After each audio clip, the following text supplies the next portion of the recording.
Saya Duta, saya akan membahaskan mengenai hormon reproduksi rumensia jantan. Yang pertama saya akan menjelaskan mengenai pubertas pada rumensia jantan. Pertama yaitu pubertas terjadi akibat adanya rangsangan pada hormon di alat reproduksi. Yang pertama itu melalui sel Leydig. Sel Leydig akan memproduksi sel androgen yang akan mempengaruhi produksi pada hormon testosteron. Pada sel Leydig itu akan mendapatkan rangsangan semakin dewasa, maka akan semakin banyak dia akan menghasilkan hormon pada testosteron atau androgen, juga gonadotropin. Nah, untuk pubertas pada ternak ruminansia jantan itu sebenarnya tidak mengalami diferensiasi seks dari fetus maupun semakin dia menjadi dewasa. Kita akan mengenai hormon reproduksi ruminansia jantan. Yang pertama yaitu rangsangan. Rangsangan ini akan mempengaruhi pada sekresi hormon yang dihasilkan oleh sel-sel maupun kelenjar. Yang pertama, rangsangan ini dapat diterima melalui panca indera, baik itu dari peragaan, penciuman maupun penglihatan. Kemudian dari rangsangan ini akan menstimulus pada hipotalamus, dan pada hipotalamus akan terjadi sekresi yaitu hormon gonadotropin releasing yang merupakan hormon yang berfungsi sebagai pengatur perkembangan atau maturasi. Kemudian hormon gonadotropin releasing ini akan menstimulus hipofisa. Melalui hipofisa ini akan juga menstimulus adenohipofisa, kemudian akan mensekresikan dua hormon yaitu LH dan FSH. Hormon LH ini hormon yang dihasilkan dari hipofisis, tepatnya pada kelenjar pituitari. Kemudian pada hormon LH ini akan menstimulus pada sel Leydig, dan di sel Leydig ini akan diproduksinya testosteron atau kita biasa sebutnya hormon testosteron. Nah, kemudian hormon testosteron ini akan menstimulus dua, yaitu seks sekunder maupun libido. Libido ini seperti gairah pada ternak untuk melakukan reproduksi. Kemudian pada seks sekunder ini berupa jaringan-jaringan ductus, transportasi sperma melalui alat reproduksi, baik itu dari penis, uretra, vas deferens dan epididymis. Kemudian untuk FSH, hormon FSH ini akan menstimulus dua, yaitu sel Sertoli dan tubulus seminivirus. Pada sel Sertoli akan diproduksinya nutrisi bagi sperma berkembang di dalam alat reproduksi. Kemudian pada tubulus seminivirus akan diproduksinya atau terpicunya pembentukan spermatogenesis. Singkat mengenai hormon reproduksi ruminansia jantan. Terima kasih. Assalamualaikum warahmatullahi wabarakatuh. Perkenalkan, nama saya Anisuri Dayati dari kelompok 9 kelas IRPB. Di sini saya akan menjelaskan video tentang hormon reproduksi pada ternak betina ruminansia. Hormon reproduksi ruminansia betina dimulai dari hipotalamus menghasilkan hormon GnRH. Hormon GnRH ini akan merangsang hipofisis anterior dan neurohipofisis. Hipofisis anterior mensekresikan hormon FSH, LH, dan LTH. Hormon FSH ketika dikeluarkan akan merangsang perkembangan folikel dan TK interna. TK interna akan menghasilkan hormon yang bernama estrogen. Hormon estrogen ini berfungsi untuk memunculkan gejala-gejala atau tanda-tanda birahi pada ternak ruminansia betina. Setelah itu, apabila LH meningkat, akan menyebabkan terjadinya ovulasi. Apabila hormon estrogen mulai menurun, maka korpus luteum akan semakin berkembang dan menghasilkan hormon yang bernama hormon progesteron. Setelah itu, apabila ovum tidak dibuahi oleh sperma, maka akan disekresikan hormon yang bernama hormon PGF2 alfa atau hormon prostaglandin. Hormon prostaglandin tersebut berfungsi untuk melisiskan ovum sehingga tidak terjadi kebundingan. Lalu apabila terjadi pembuahan oleh sperma, maka PGF2 alfa akan tidak disekresikan sehingga terjadilah bunting. Saat bunting, terdapat hormon yang bernama progesteron dan estradiol yang berfungsi untuk meningkatkan perkembangan uterus dan kelenjar susu. Selain itu, terdapat hormon LPH.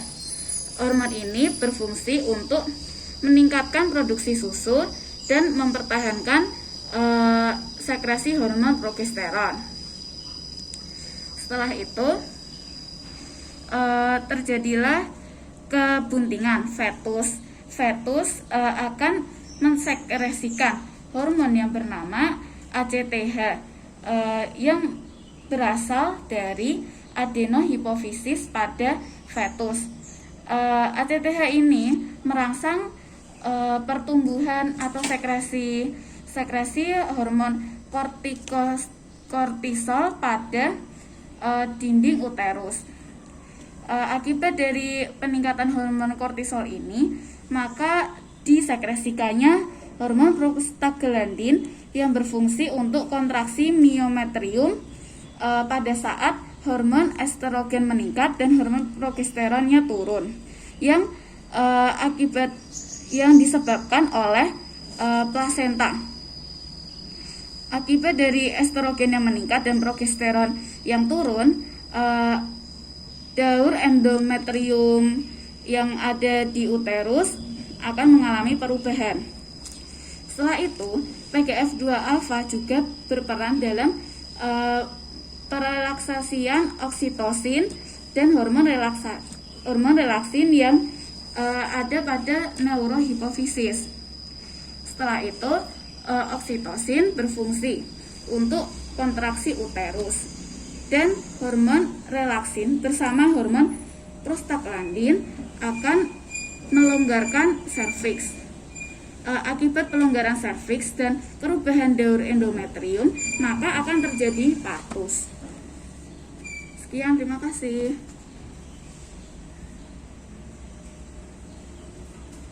Assalamualaikum warahmatullahi wabarakatuh. Perkenalkan, nama saya Selinda Sapsari Prabowo dari kelompok 9B. Di sini saya akan menjelaskan siklus hormon reproduksi ternak unggas jantan. Siklus hormon reproduksi ternak unggas jantan bermula ketika pubertas terjadi, yaitu pubertas adalah kematangan sel kelamin.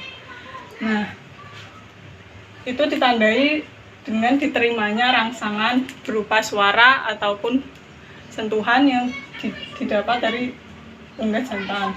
Lalu diteruskan ke hipotalamus. Hipotalamus adalah kelenjar yang menghasilkan sel-sel kelamin.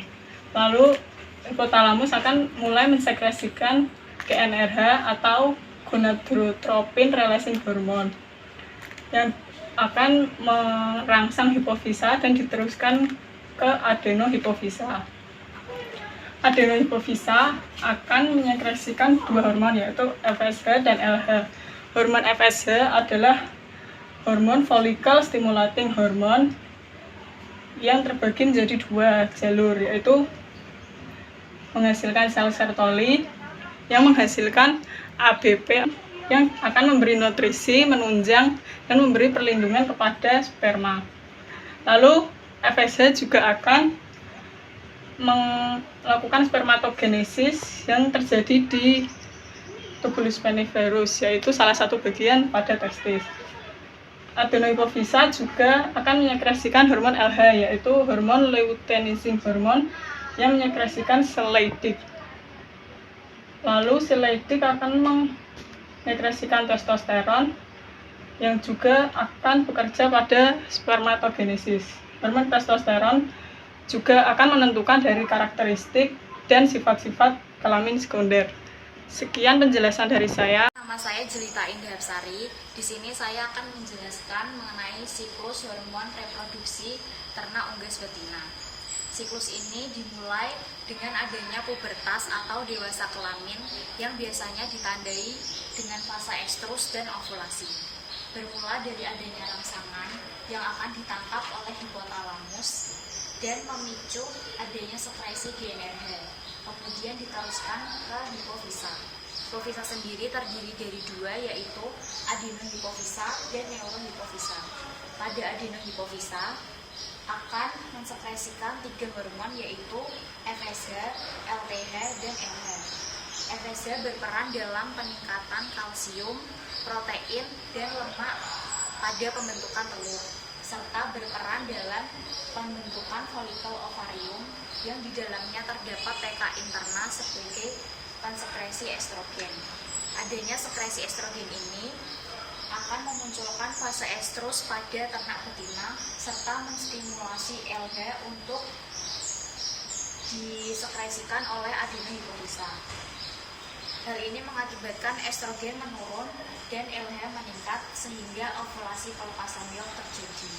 Terjadinya ovulasi ini akan membentuk korpus luteum yang akan mensekresikan progesteron. Jika tidak dibuahi, PGF2 alfa atau prostaglandin akan disekresi sebagai pelisis atau meluluhkan korpus luteum.